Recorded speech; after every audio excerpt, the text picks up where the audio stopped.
Welcome to the Egyptian. In pre-Greco-Roman culture, women were considered equal to men in many matters. They owned property, testified in court, could divorce and inherit. Until the Greeks and Romans restricted their rights, Egyptian women could take over their deceased husband's trade.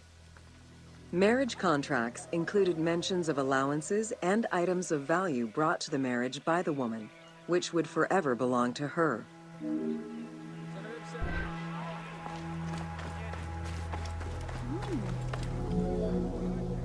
Certain professions were open only to women, such as weaving or professional mourning, while others were available to both genders, including working as servants for the rich households. Social status did have an impact, though.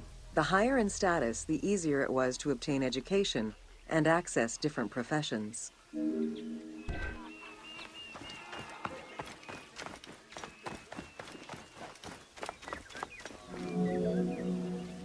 Homes were generally composed of 3 rooms. First, there was the entrance, furnished with a small bench of brick, probably intended for a statue and protective divinity. Then there was the ceremonial room, meant to receive guests. The last room was either a bedroom or kitchen. Furniture consisted of basic chairs, chests, and storage. Tables were not used for family dinners. Instead, each individual had a small table of their own.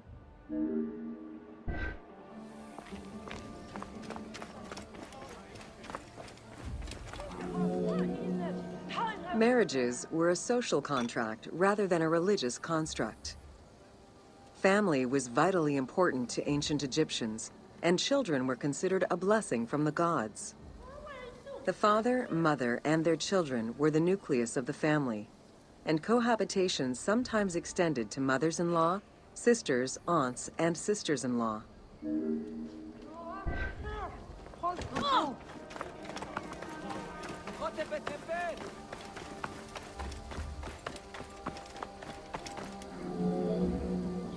Status and wealth played a large role in the style and size of ancient Egyptian homes.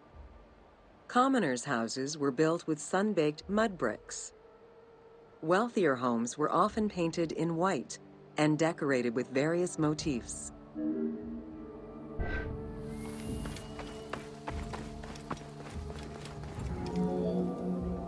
Town officials and the rich lived in mansions with numerous rooms that were luxuriously decorated.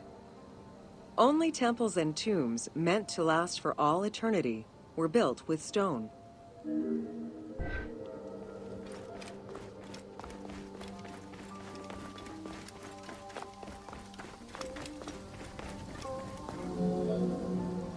Funeral stone inscriptions focused on the main member of a household. Encircling this person would then be a spouse, parents, and children, possibly even siblings. These stones were so structured because there were no surnames in ancient Egyptian culture. Parents and children were a sort of family tree, which allowed for the identification of the deceased.